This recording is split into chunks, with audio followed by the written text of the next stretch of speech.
Assalamualaikum warahmatullahi wabarakatuh. Alhamdulillahirrabbilalamin. Wassalatu wassalamu ala asrafil anbiya wal mursalin Sayyidina Muhammadin wa ala alihi wa sahbihi ajmain.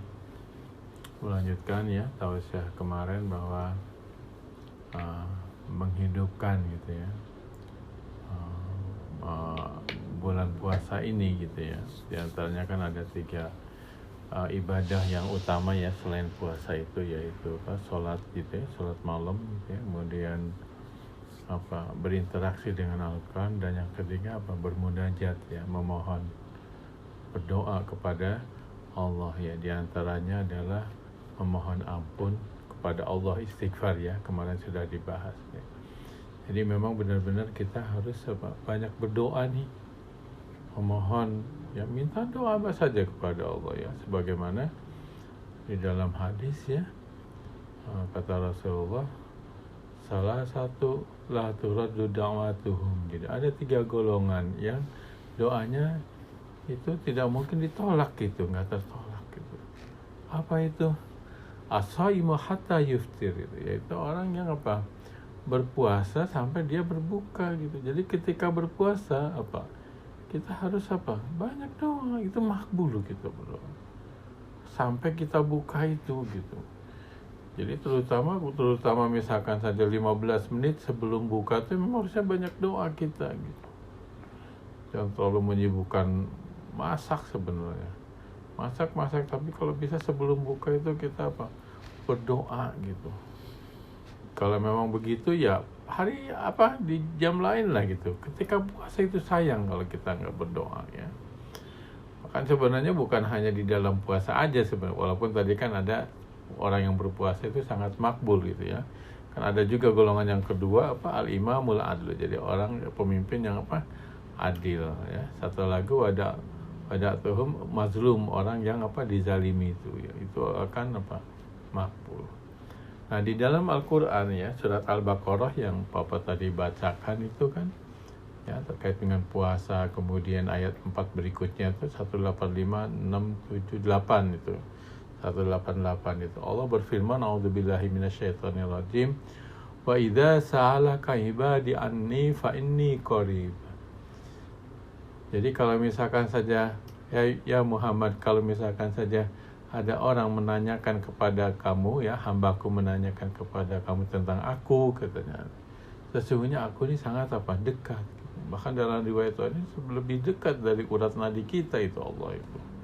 Jadi kalau mau minta-minta gak usah kemana-mana sebenarnya, gak usah misalkan ada kan sekarang orang mau minta ke gunung lah, ke kuburan gitu sampai itu cari berkah, itu nggak boleh. Allah itu sangat dekat gitu ya.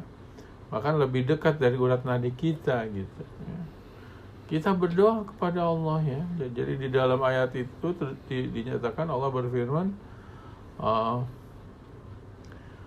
wa idza sa'alaka ibadi anni fa inni qarib ujibu da'watad da'i idza da'an. Maka aku akan mengabulkan ya doanya orang yang meminta kepadaku jika memang dia berdoa.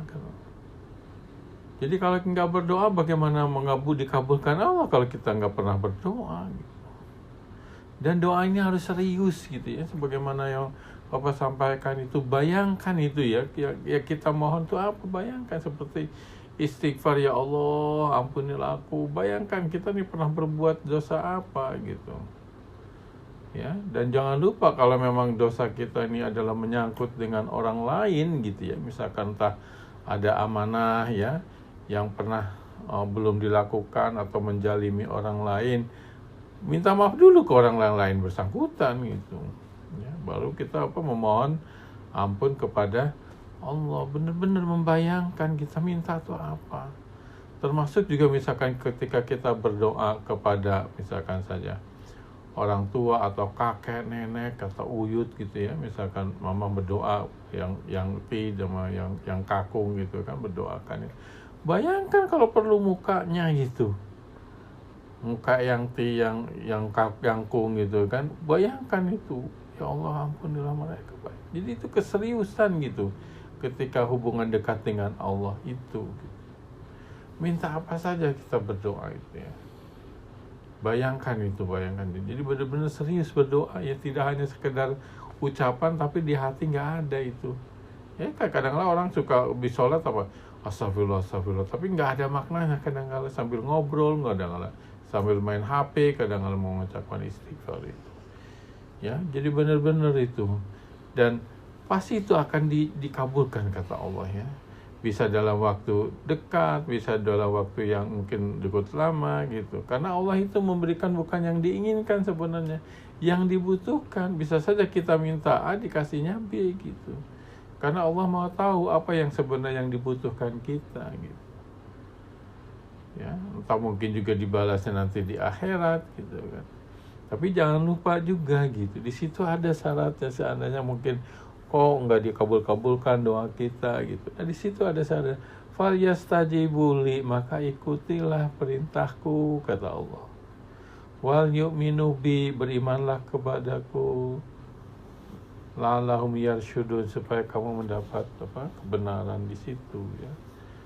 Jadi benar-benar jangan sampai katanya mengikuti Allah gitu, misalkan ketika azan ayo sholat masih tetap main HP, masih tetap ngerjain apa gitu. Jadi kalau misalkan sholat gitu, jadi seperti atau lagi nonton TV gitu, padahal disuruh Allah itu ketika azan harus cepat sholat gitu. Ya, jadi sholat apa? Kalau kita ini kan apa sih uluhiyahnya tuh kita kembalikan, kalau memang kita bahwa Allah itu Maha Esa, Allah itu adalah yang patut disembah, harus itu ya. Jangan seolah ada hal lain yang lebih utama dibandingkan ibadah kepada Allah gitu. Nah, insya Allah kalau misalkan kita mengikuti doa apapun ya pasti akan diijabah oleh Allah itu. Itu buktinya dalam Al-Quran. Kalau kita nggak percaya sama Al-Quran gimana? Ya, jadi di dalam Al-Quran itu ujibu da'watad da'i dzadaan. Ya. Aku kata Allah ujibu itu adalah fi'il mudhari itu. Fi'il mudhari itu bisa artinya apa?